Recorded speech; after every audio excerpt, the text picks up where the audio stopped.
online content director who provides the technical knowledge to run the stream and who will be monitoring the YouTube chat for your comments. We're also joined today by our speaker, Louis Eisen, who is also watching you in the chat and is excited to be here to talk to all of you.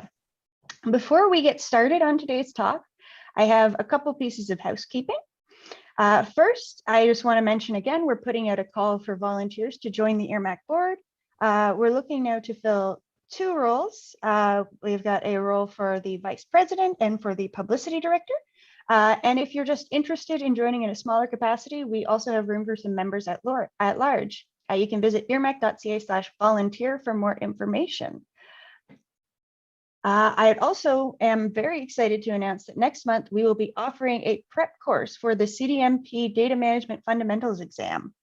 We offered this course back in April, and we're very excited to offer it again. It is run by CDMP fellow Deborah Henderson. The course will run from October 27th to 29th, so that's 3 days from 9 a.m. to 5 p.m. Eastern Time. For more information about what the course includes, you can visit irmac.ca/cracking open the DMBot course. Nick is going to put the link in the chat. I don't think your name is Link, Nick. And if you have any questions, you can get in touch with me at communications@irmac.ca. So we're hoping to see you there. Before we begin, I would also like to thank the sponsors that make these webinars possible. First, thank you to First San Francisco Partners, whose sponsorship helps us provide the technology that we use to run the stream. And also thank you to InfoSet, whose sponsorship helps IRMAC provide webinars and the course.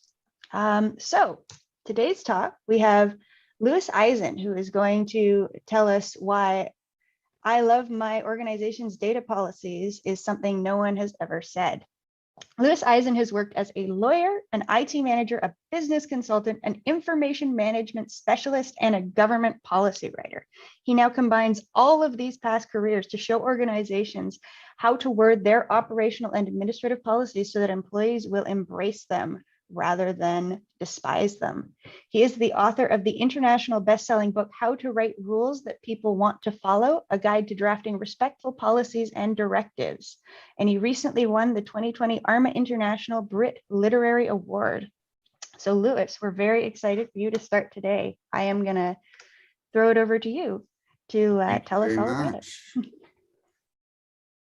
Thank you very much. I really appreciate you having me. Eden, is that showing online properly? Yes, it is. Wonderful. I'm seeing it. I'm going to start people off with a quick poll to find out where you stand now. There's 2 ways to do this poll. The easiest way is to just take your phone, hold it up to the QR code, and take a picture, let your camera take a picture of it, and it will direct you to the right spot. If you want to use your computer instead of the phone, you can just go open a browser and type Slido, sli.do. That will take you to the poll site. And when it asks you for a password, the password is IRMAC. That makes it really easy. And the first question I'm going to be asking people is, how do you think other people in your organization would describe your policies?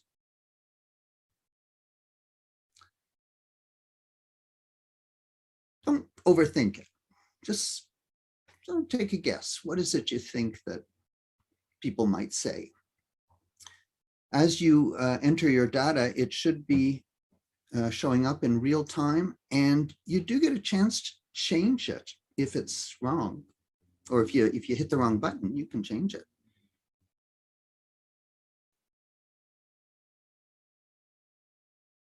Give it a moment to come through.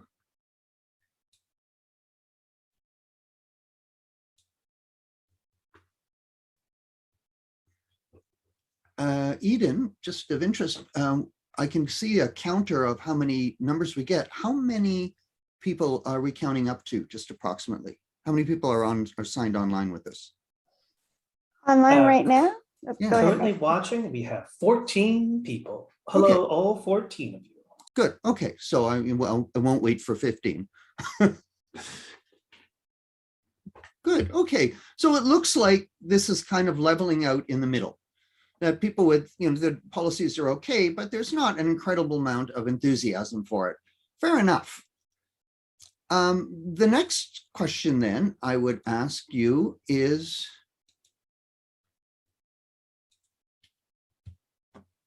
how would you like people to describe your policies? What would you like to be hearing from them?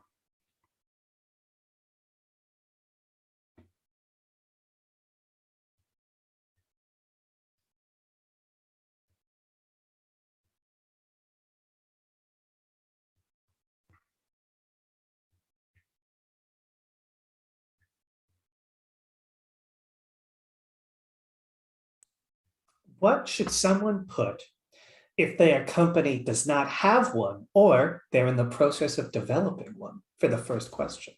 Well, the good news is if you don't have one, people can't hate it. On the other hand, you probably need one. Don't leave it blank. If we don't have a policy, obviously, then it's not something we can get some feedback on. Okay, but now that we get this idea, I mean, most people really would like people to rally behind them, and that's fair enough. So now I'm going to ask you a related question, which is thinking about your own organization. Would you say that your organization operates within a culture of trust or a culture of distrust? Culture of trust means we trust people to do what we ask them to do, and people, cooperate with us, and we don't get a lot of arguments about the sort of requirements. Whereas a culture of distrust is where you can make all kinds of rules, and people don't believe that that's something they need.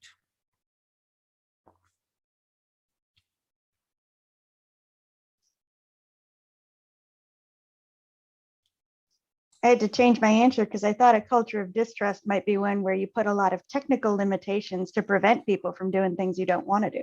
Well, That's honestly exactly what I was thinking too. that might be part of a culture of distrust.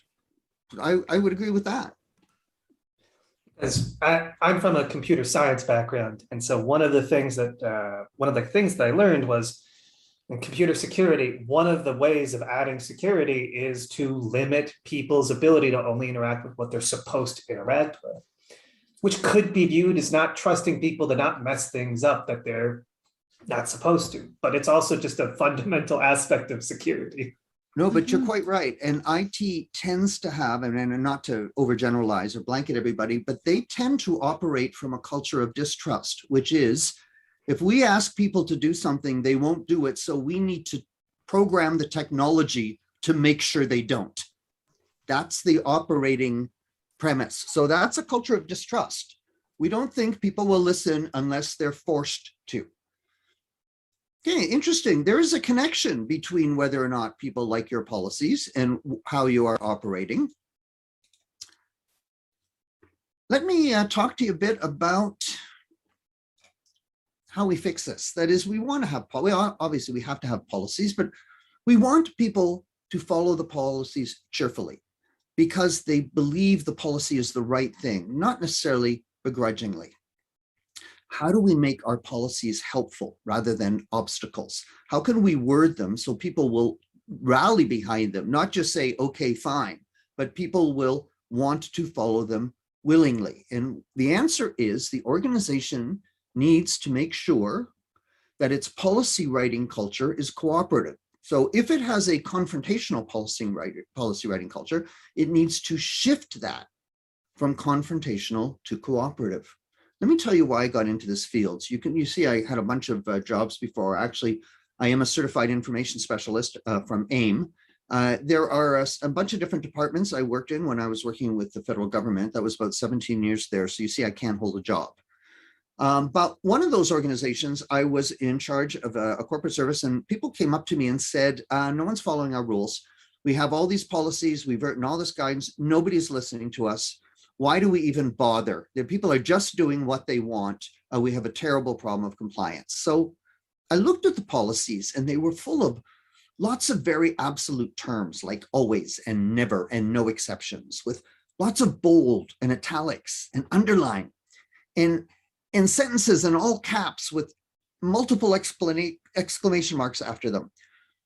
I don't know why they needed so many exclamation marks. I think I eventually figured out it must have been because that was the number of lashes you would get if you broke that rule. But the problem is that the policies were so confrontational. I realized policies have a tone of voice. Policies are part of a conversation. And if the conversation is an us against them attitude, we need to make sure that we can help improve people's attitudes toward what the policies are about. And I'm going to talk today about 3 ways of fixing your policies to help people rally behind them. One is removing the negativity. Second is basing them on the values of the organization. And thirdly is breaking down silos around ownership.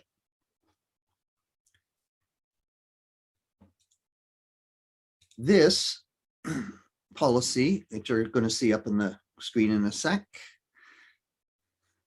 This policy was pulled off a provincial government site. I hid the site because I didn't really want to embarrass them. A number of the examples I'm going to show you come from other areas because it's really easy to see when other areas have this problem. It's a little harder to see when our own area has it, but I will also give us examples coming from the data world. This is very typically the type of policy that you might see telling you that you need to do something. And it's very typically this policy, I can't rescue this. It's hard for anybody to look at that and say, oh yes, what a wonderful policy. I mean, anybody except the person who wrote it, for anybody to look at it and say, what a wonderful policy. And it suffers from all 3 problems. So let me talk first about negativity. In my doctor's office, there's a sign. It's a little hard to read, but it sits right above the receptionists. And right as you come in and you sit down, this is what you're looking at. What do you think of that? You want to just put something in the chat, what your reaction to that is?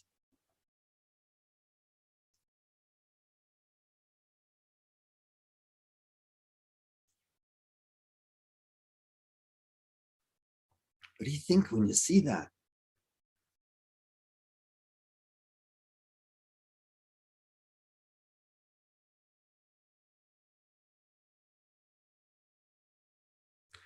Yes, it does. It absolutely sounds like they have a problem. Now, you know, you're nervous enough when you walk into a doctor's office. So of course it's like, is this going to help you relax? I don't think so. Gina, I agree with you. I don't think this is a very welcoming, Rob, you like it. I don't think it's a very welcoming. Do we believe that the people who might be rude and aggressive are going to look at this sign and then say, oh, I guess I better not? Like, as a sign, is this an effective sign? This sign is put up there as a CYA. Like, we're putting this up so that you can't say you didn't know. That's why we're putting it up, because it definitely isn't the kinds of things that get. And one of the things I wonder sitting there is like, my God, what happens in this office that makes them want to put up that sign? Let me show you 2 different wording of policies. In both cases, human resources requires 7 days notice of a vacation request in order to come out with the result. But clearly the one on the left is much more vicious than the one on the right. Why? That is, if you could read between the lines, what's happened at the organization on the left that's made them write this policy with that kind of wording?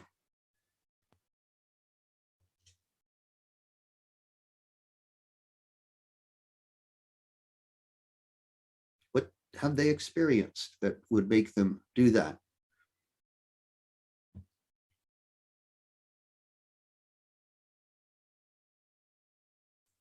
Very Policies are very, very revealing. It only takes you a few minutes to learn how to look at it and figure out what went wrong.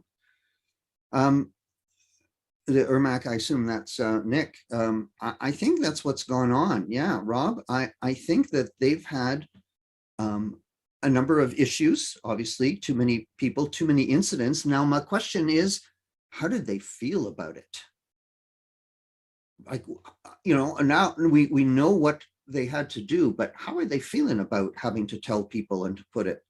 It's very clear. I should say it's subtle, but it's definitely perceptible. I think they are frustrated. I agree. There's more than frustration. I think there's some other emotions. Let's see what people pick up on this. Yeah, agreed. Thank you, Gina. No question. So, you know, we all get it. We've all had rules that we put out and some people don't follow them. And we are tired of telling people to follow the rules. But is it right that that frustration appear in the wording of the paragraph? The paragraph on the right is quite neutral. We don't know if the people in that office have this problem or not.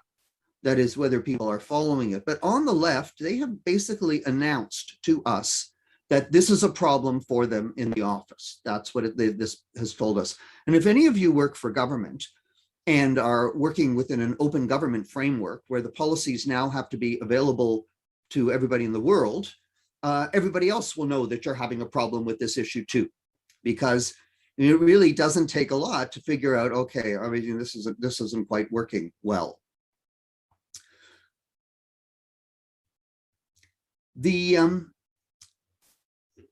This one, I'm going to put this now in an example of more data-like or IT-like. Here's a similar one in the IT sense. The first one is written to be negative. It's like a hand slapping you away. The second one is written to be helpful. It's like, okay, I see what you want. Here's how you can do it. So a lot of our policies are very negative.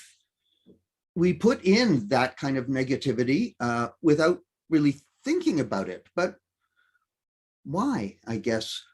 Where did the people who wrote the policy on the left learn to write rules that strictly? Where did they learn to make rules? Where did you learn to make rules first? You think, where do we get our, because most of us never took a course in how to make rules. That would really be nice, but, and there's not a lot of training on how to make rules, but where do you think, where did people learn to write rules?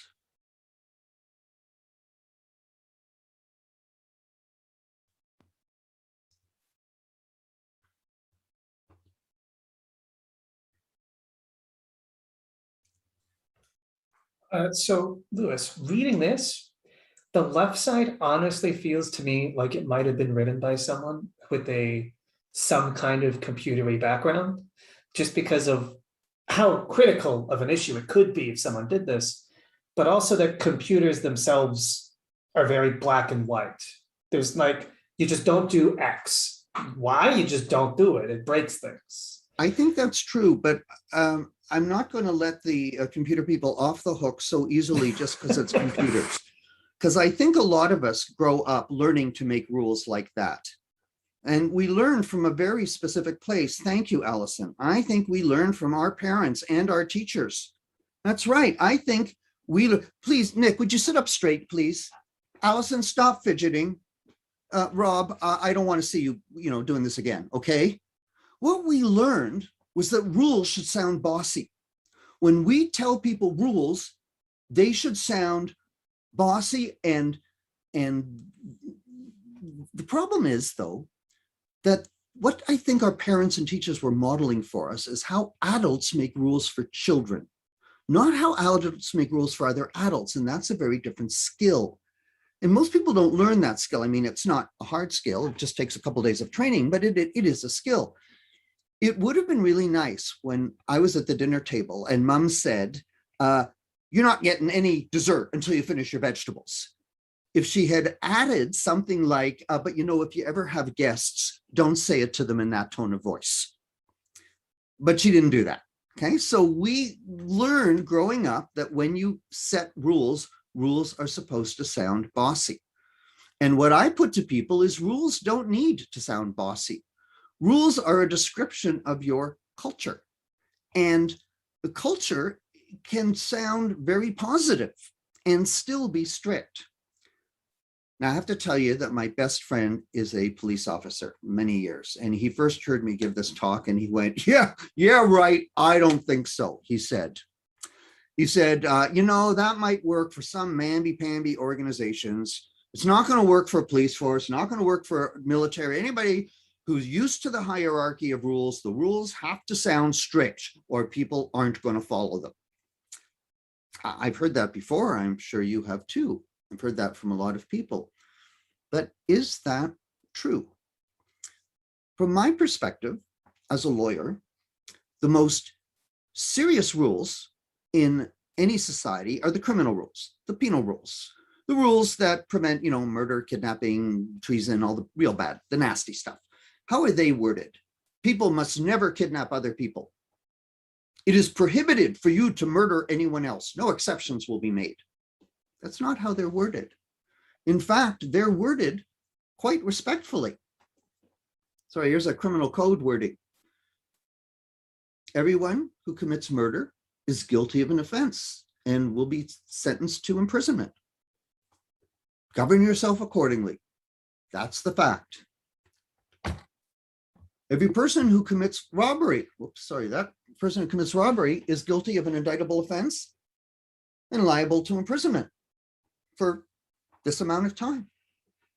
It doesn't point its finger down, doesn't yell at you, it doesn't talk down to you. There's no parent-child dynamic. This is just telling you what the situation is, what the rule is.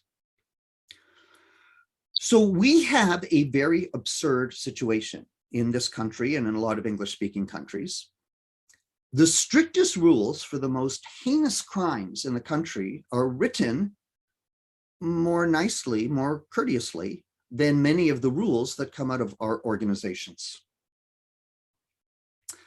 In fact, if you were just to go by the tone of voice, you could be forgiven for thinking that murdering your boss isn't half as bad as not replacing the toner cartridge in the photocopier, because you should see the sign that they have about the photocopier.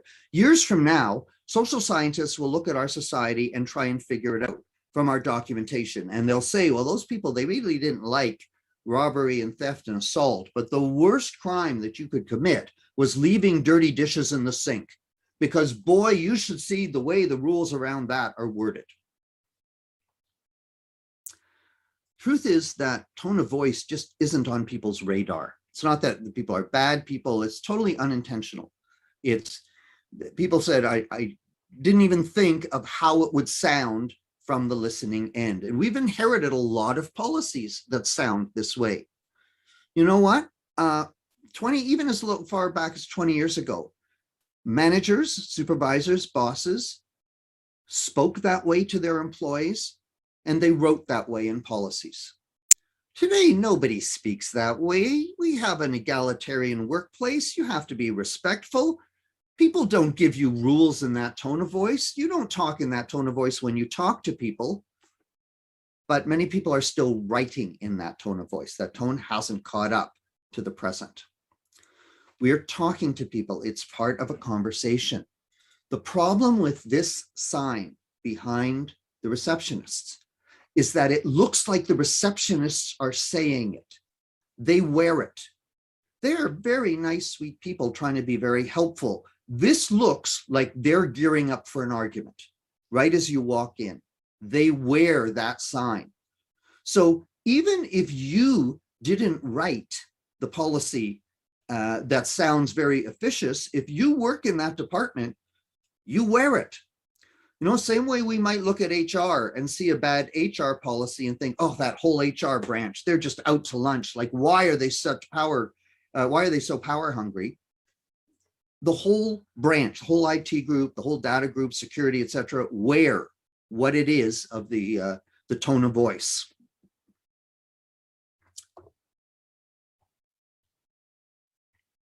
One of the biggest signs, I tell you, is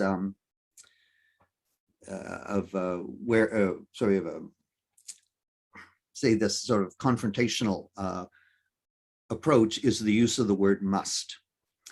I think you can get by without ever using the word must. You can still have mandatory statements. Absolutely, there are requirements that are mandatory, but must is a very different thing. So how I recommend that policies get worded are just like that. In the present tense, telling you the way it is. Our policy is that office hours are from 9 to 5. Just the way it is. Doesn't say you must show up at 9, you must leave by whatever. It's just telling you, no, this is the way we run things in our office.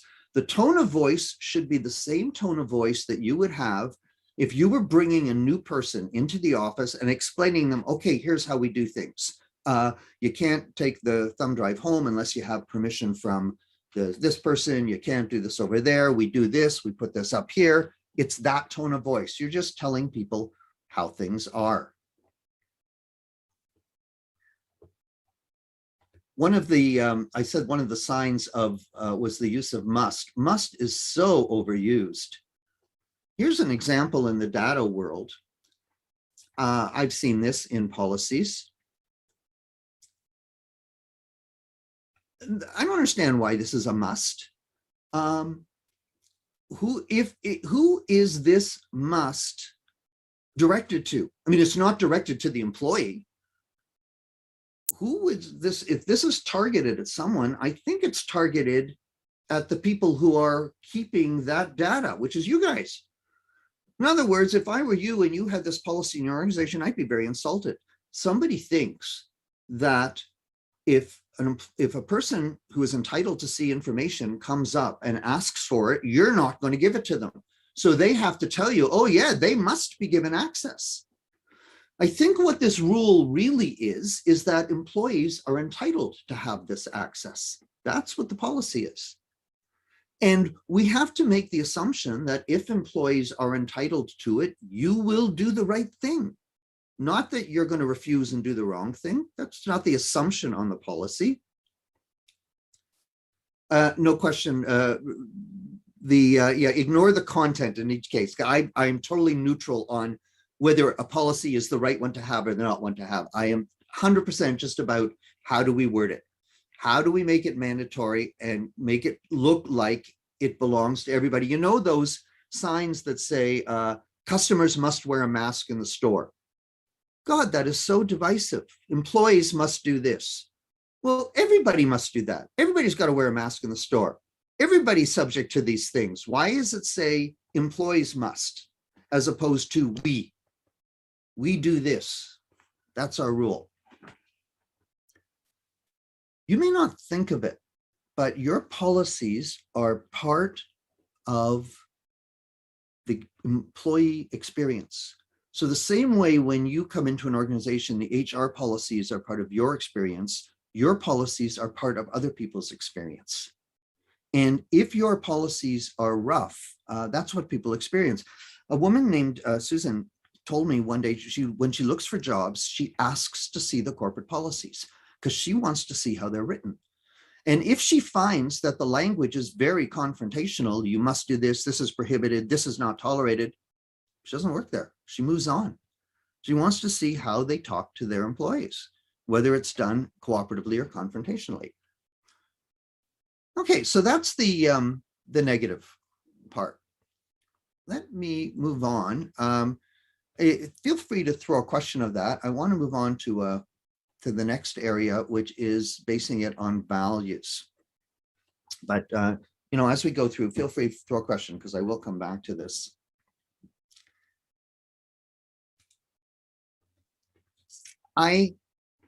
That book that we mentioned, I had to translate it from its paper format into Kindle.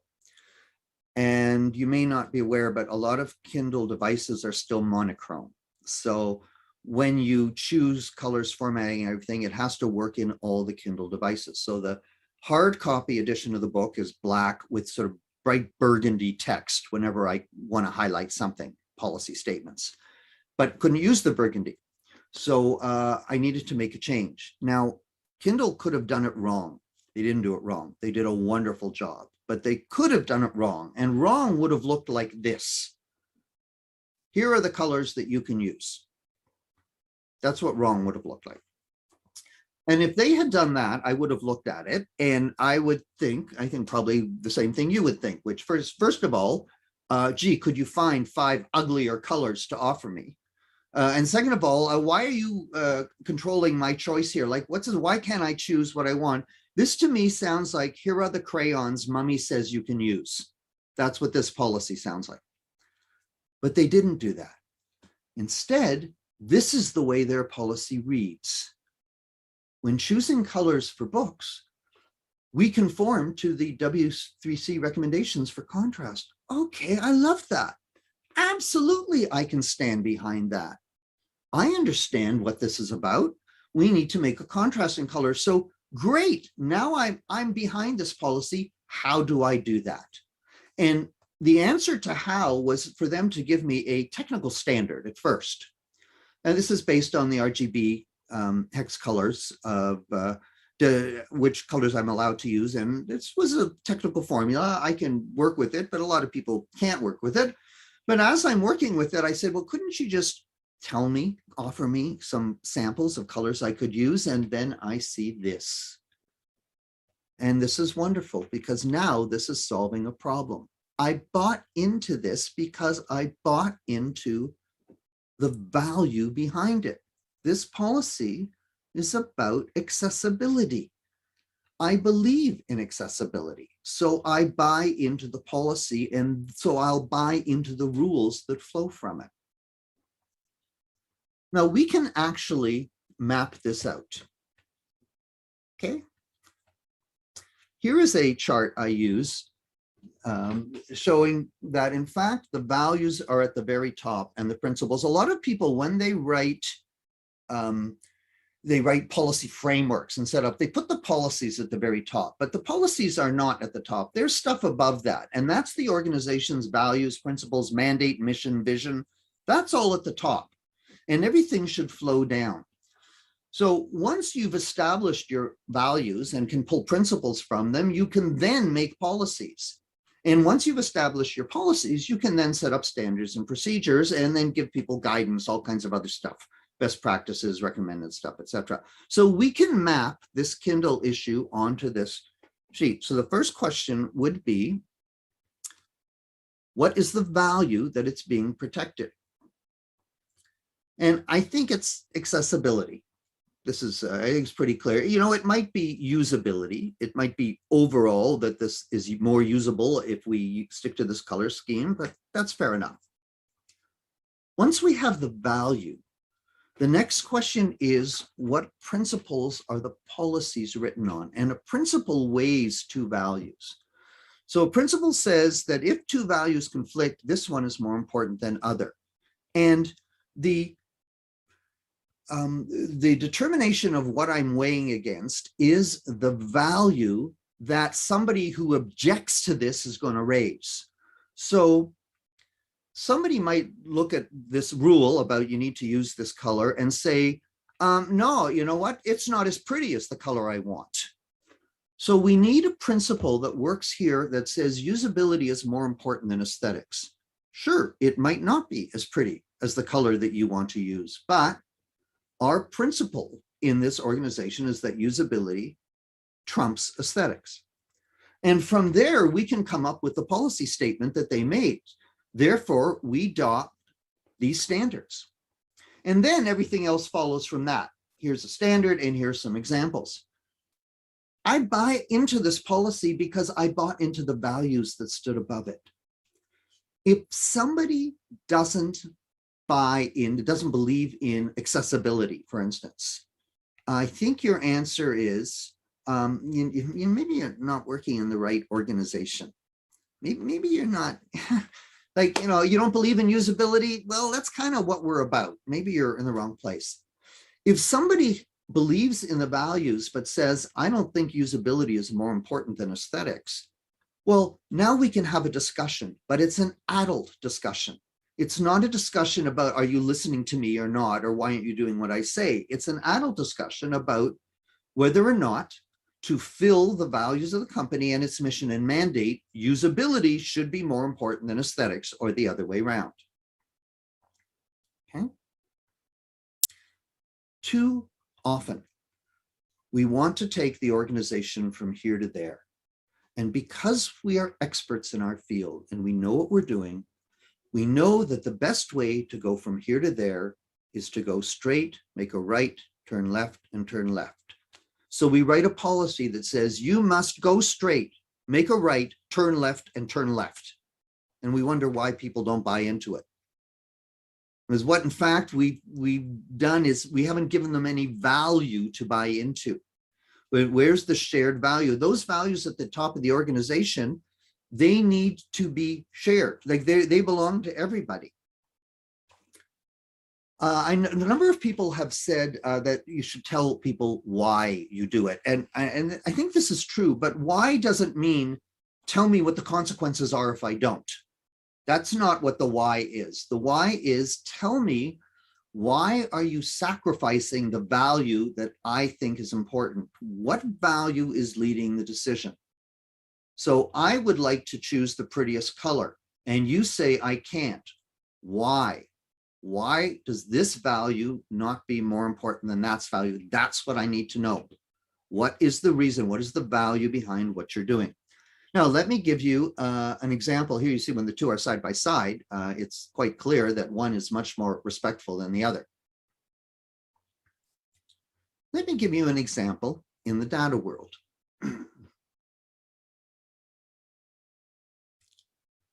There are people who are going to look at this and say, oh my God, they're just interfering again. Everything they do is an obstacle. Okay, like why are they slowing us down? We've been working on this so hard. If we have to go through a PIA, this is going to take months before we get out. There are people that are going to do that. Okay, so can we map this to the value chart? What's the value that policy is supposed to represent? I can't keep it up all the time. So just, you put that in your head, that we're telling people you have to undergo a PIA before the database is going to be implemented. What's the value that underlies that? You might say privacy, but that's not really right because, well, it's true that it's about privacy. If it were just about privacy, then it would say, well, if we have a breach, we'll fix it. Okay, yeah, privacy is important, but if we have a breach, but that isn't what this says. This says, before you implement it, we need to do a PIA. So do you have a sense of what the value is that is protecting? Privacy, in fact, is the topic of this particular policy, but it's not the value that's being protected. Any thoughts? Why are they telling you to do it before implementation rather than at some other time? Prevention. Thank you. Yeah. Rob has a good point. Value Yeah. is prevention. Absolutely.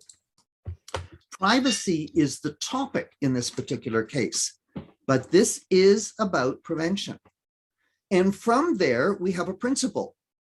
And we weigh two values, and the value we're weighing against is what people are going to object to. So someone might say, well, if I have to wait to do your PIA, I'm not going to get this out in time. That I have a speed issue. You are going to slow me down.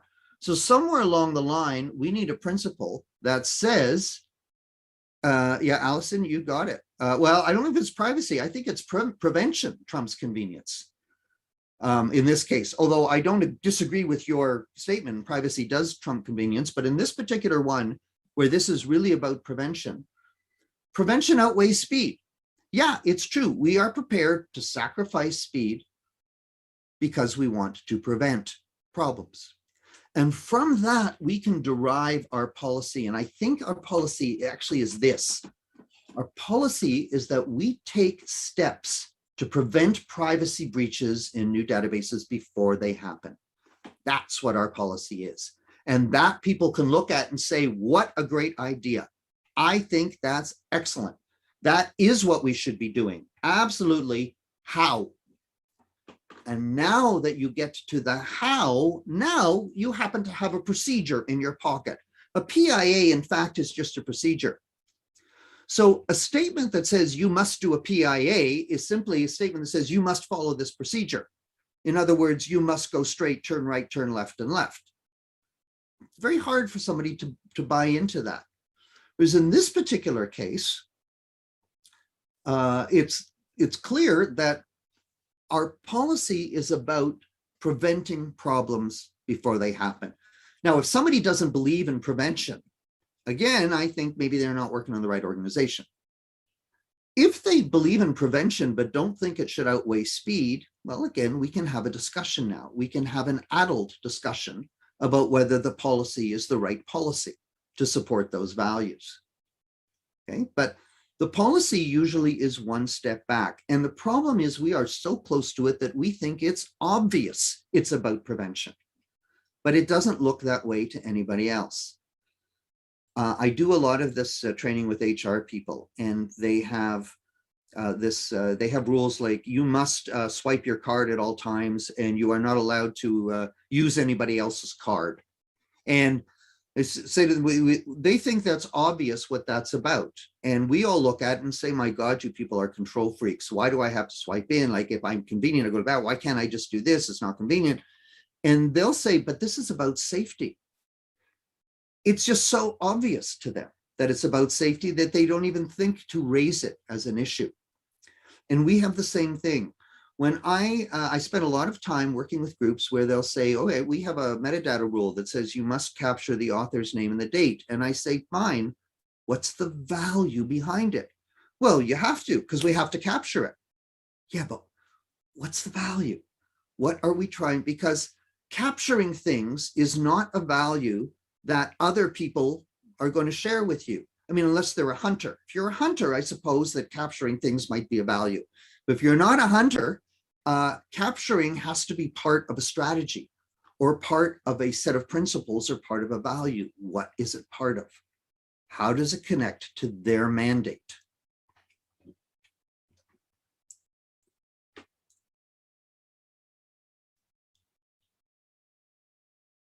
Okay. I'm going to ask if there are any questions, but apparently because of the delay, I guess I'll learn that tomorrow. Yeah.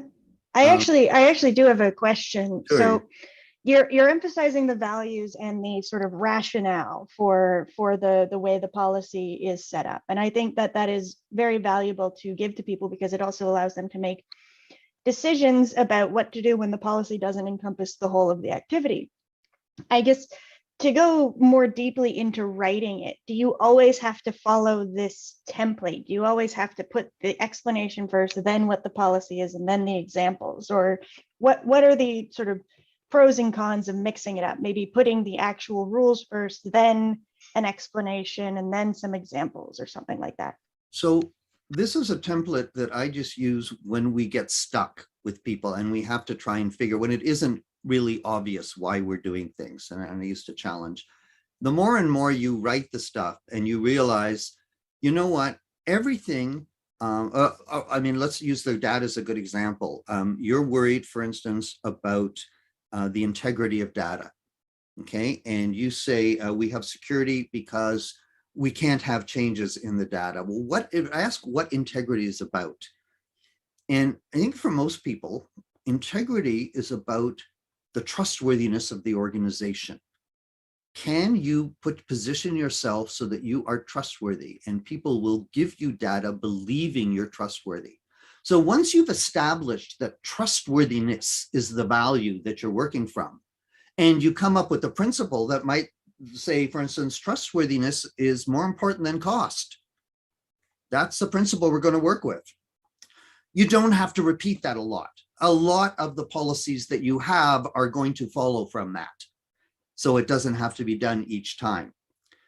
But we have to do it at least once, because when you say something, well, this is about preservation, for instance, a preservation of the data. Preservation is not a value that most business groups care about. I mean, if you're an architect, if you're an archaeologist, you care about preservation. I guess if you're a historian, maybe an archivist. But otherwise, most people doing their jobs, preservation is not one of the values that they worry about. So you have to do it at least once to grab the value, and then you can hang a lot of it off the value. Does that answer that? Yeah, it does. It does. And I think like there's also definitely ways to phrase all of your instructions to reinforce that. Thinking of the accessibility example, you can always phrase it, instead of, use these colors, you can always phrase it as you should use a color that has these values or has this degree of contrast. Here are some examples of contrast. More of a design doc for what you want people to do than a, list of rules. Yeah. So and I like the design doc, and I like the positive wording there. I think at some point though, we still have to have, and this is where I think the professional, where you want to put the professional expertise that you bring to the table.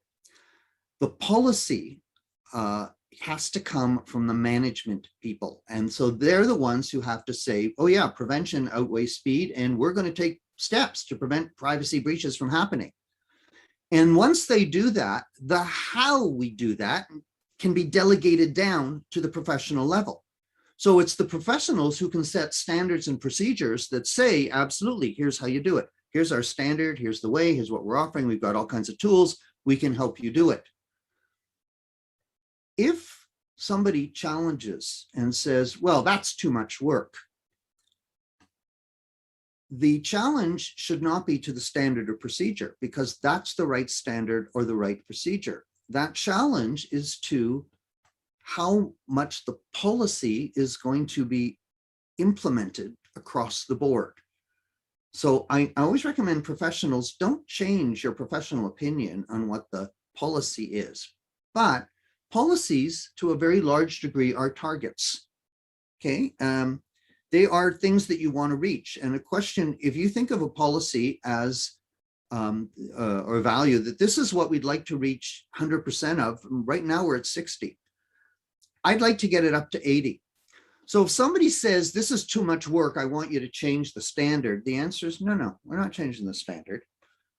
Let's get management to say we will accept 60% compliance today, targeted to 80% by next year, and 90% by the year after, because the standard is the standard. So if your standard is going to be the same, it's the policy above that says that weighs the values and establishes the reasoning. That's the one that's going to be accommodating the people who don't like it. The requirement for something to be a size 10 nut or a size 12 nut or a size 14 nut is a technical decision. It's a specialist decision. The requirement to make that mandatory across the board is a management decision. And it's a management decision that we want them to make because they understand the implications of not following the standard. But it can't just be our decision. It's got to be management. We talk about management standing behind it. That's the part they have to stand behind. I want to deal with one more thing, as I see our time is going a little bit on here. And I want to look at, I should mention that social media policy. The reason this is terrible is I have no idea what value this is based on. I don't know what this is about. This is a procedure. It says you need to get approval. That's all it is. A procedure for a step. I don't know why. I don't know if this is about integrity of the system. I don't know if this is about training. I don't know if this is about problems in community. I have no idea what the values are that are behind this. So there's no way I can look at it and say, what a great policy. It's totally value void. Final area is an integration of your policy with the policies of other groups. Because we often think that data policies information policies, IT policies, security policies, etc., are our policies that people should follow. But no, they're their policies too. When I was at one of the government departments, there was a policy on the management of assets, which started with the definition of assets, as you can see, and then had a first line that talked about the branch having to maintain and spend money and do all these sort of wonderful things. And the information department, the data group together, they said, well, we need a policy like that that does the same thing. And said, no, you don't. All you need to do is amend the definition of asset, because you want exactly the same thing for your stuff as they want for everything else. And the reason that they didn't agree to do that was not because they weren't interested in that. It's because they said, why should those people make rules about our subject? We don't make rules about their subject. But it's not our subject and their subject. It's all of our subjects. I hear constantly that we need a digital policy. We need a COVID policy. We need, oh, something's come up. Oh, digital policy to me sounds like we need a policy for red things. My God, look at all the red things in the office. We used to only have a few red things, but now look at all these red things. We need a policy for red things. No, we don't. We don't need a policy for red things. We don't need a COVID policy. What I recommend you do, for instance, about COVID or digital or whatever changes you want to make, instead of starting your own policy, is to go to the other groups that have policies that regulate their activity and say, in light of COVID, are there any consequential changes that we need to make to your policy? In light of the conversion to digital service, in light of what we're doing with the data in this department, are there any changes that we need to make around data security, data privacy, etc., to your policy? Because it's everybody's policy. The way too many organizations now is everybody writes their own policy and sends them out, and everybody else has to follow them. They're not written collaboratively. So that problem with the this bit about you're prohibited from having a social media account, I don't know what that has to do with my work. Like, there's nothing in there that recognizes anything about that you understand what my work is about to tell me that that policy has any validity in light of what my policies are. So Whereas Louis, if that were integrated, Nick, yeah. I was thinking about that social media thing and about how you're saying it doesn't have a value or a principle or stuff like that. And I was thinking, what if it's just control? What if that is what the value is? That whatever company has that thing, their value is that they want complete control over aspects of how they're viewed, and companies' social media, people's social media, is something that they want to have control of. So that is a very good point. I'm glad you raised it and worded it in that way. Control is a strategy. It's a strategy to help you reach some goal. And you mentioned what the goal is. And the goal is to control how people see you. So this is about reputation protection, right? So control is being used as a strategy because it's important to the organization to protect its reputation. That's what the policy should be about. That we take a number of steps to protect our reputation. And here are these steps. Because you're not controlling it it's not because you're a tyrant. It's not that you believe in control no matter what. You're only controlling it with the view to reaching some other value. Standardization is the same thing. You know, a lot of people tell me, well, the value is standardization. Standardization is a strategy or a methodology. You know, there's that Monk, the TV detective. I don't know if you've ever seen that show. He's obsessive compulsive, OCD disorder, and he solves all his crimes because he's got OCD. For Monk, standardization is a value. If we have 8 glasses of water in the room, they all have to be the same size. It's filled to the same degree. Doesn't matter whether the degree is right or wrong. It all has to be the same. In Russia, comrade, communism, it all has to be the same. Doesn't matter if it's right or wrong. It has to be the same. That's when standardization is a value. Most of us don't work that way.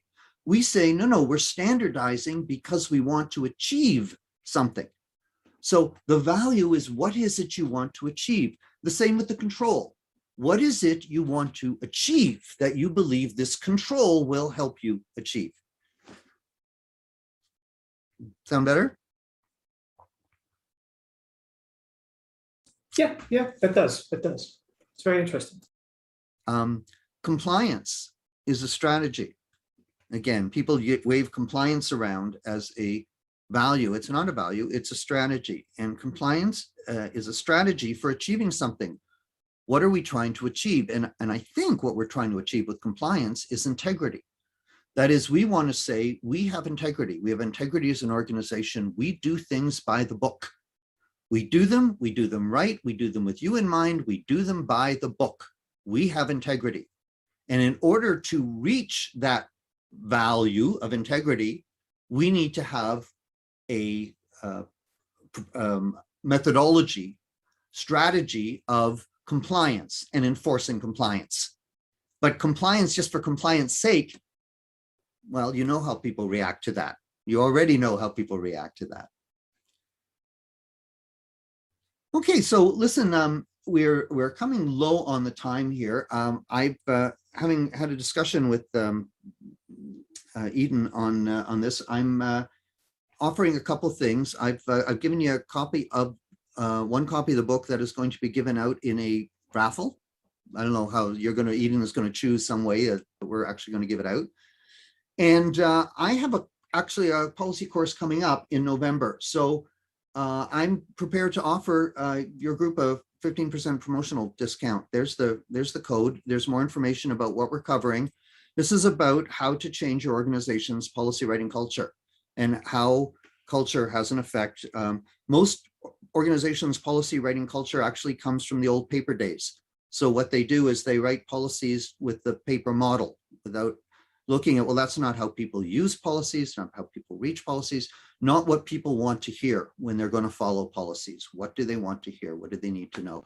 So I just offer that to you if you're interested in joining up. That's you can get that information.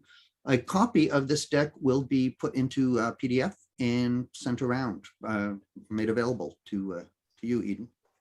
Yeah, thank you so much, Louis. This was a really fascinating talk, and there's a lot to think about here and a lot of really good advice. I am definitely going to be going back over this slide deck when it comes time to write the next policy that I have to write.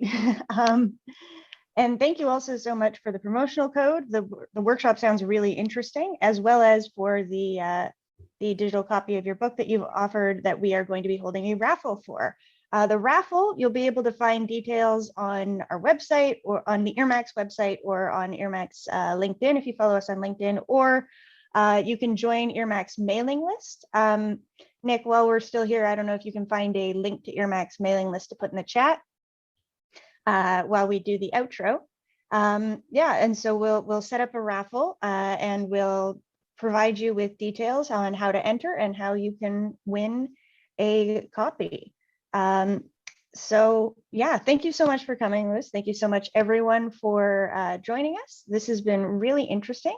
And yeah, everyone watching, we'll see you next month. And everyone, have a great afternoon. We're good. Thank you, Nick, for sharing that. Perfect. All right. Have a good one. Good. Okay. Yep. I just Yeah. turned it